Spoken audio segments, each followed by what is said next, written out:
Yeah, but I thought they did really well, to be honest with you. I am very disappointed in the manner that we let the goal in, to be fair. And before anybody says anything, I'm not blaming Robert Green for the goal.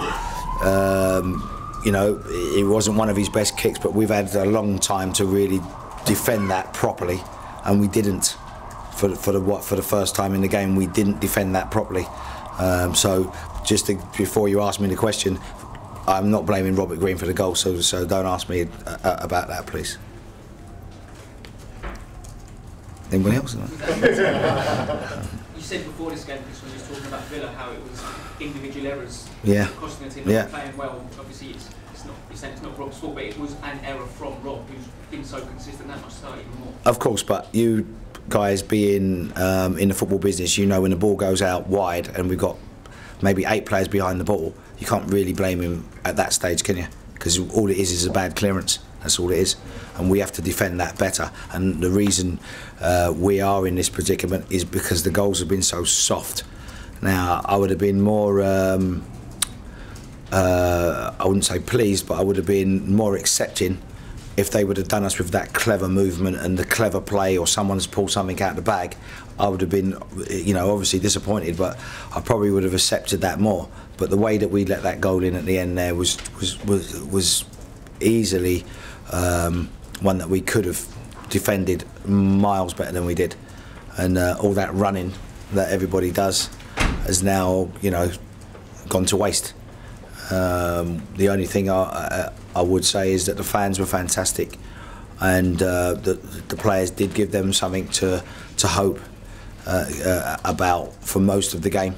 And why I'm sitting here sick is because I think that we could have really give the fans a big boost by getting a point here against a top talented team who I would imagine would be quite happy to have stole the points today.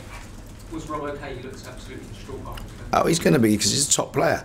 He's a top player, and you know, he's a top player, and I need to see him before he goes, because I don't think that, you know, he can look at himself and say that that's his fault. You know, I mean, we all make mistakes. We should score. Why didn't we score? We didn't score. So that's a mistake in itself. So Rob's been fantastic for the club this season, and I would have to say that had he not been in the form that he has been, I don't think we would be even in a battle. I don't think we would be anywhere near it.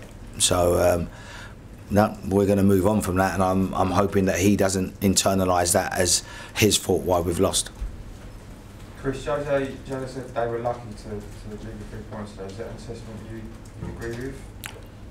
Yeah, I mean, listen, he's the master, and if he's saying it, you know that he's probably feeling it. So, you know, he's a top man, top football man, and you know, he knows really how to grind it out. I mean, to be fair to them, they kept playing the whole time, and one chance, proper chance, when they score it, and that's probably why they are going to win the league. You know. Well, you've got 2 weeks off now. Is that good or bad? Would you rather have another game? I'd rather have another game. I'd rather go back to 80 minutes.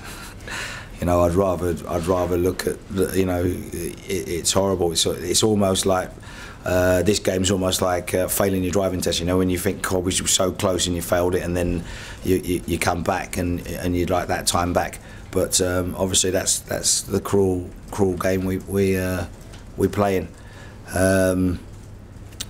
No, we would rather another game, if I'm being honest, with the way that we're performing at the moment.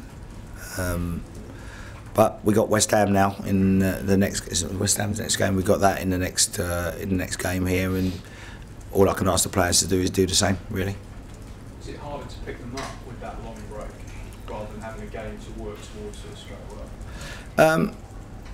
I don't think they need picking up, because I think, you know, we've come back from, you know, poor situations, i.e. the Crystal Palace scenario. For 20 minutes we didn't do well, and we lost the game, and I think the players are aware of you know, that we're in a dire situation, and you know, picking them up isn't really the problem at the moment. what the problem is making sure that every single player sticks to the task, and unfortunately we haven't done that, you know, consistently enough. And we need to turn, you know, this ground back into a fortress. Really, that's what we need to do. We've had some very tough, difficult games, but we need to turn it back into a fortress. This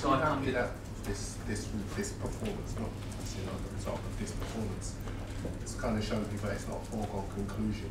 Because this whole weekend Leicester have won and Villa have won, and it's not now as easy to determine which 3 clubs will go down.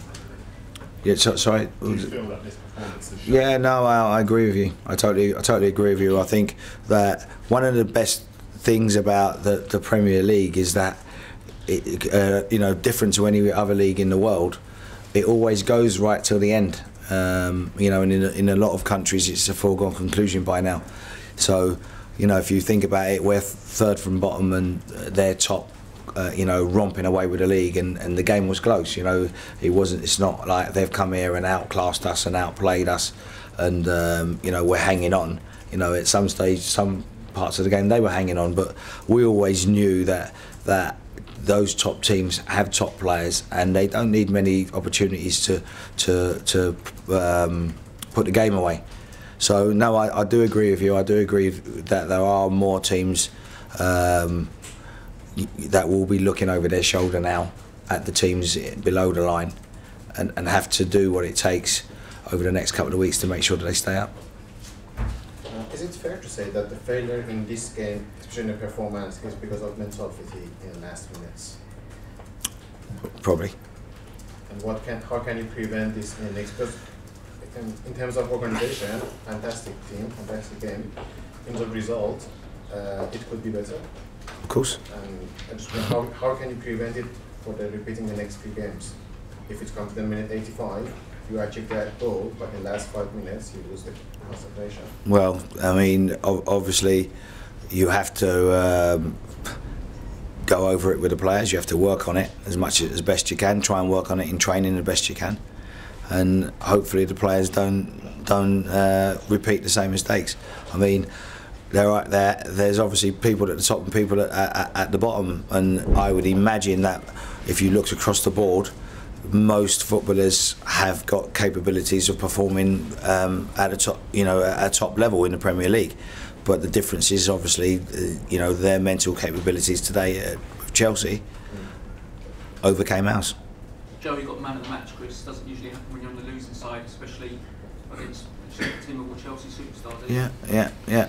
No, he's been fantastic, Joey. You know, I said it when, you know, we missed him for those 3 games. You know, that he was a big loss at that time. But to be honest with you, he's a captain, and he's been a captain even when he's not been playing. So he's been around the club, making sure that we do what's needed.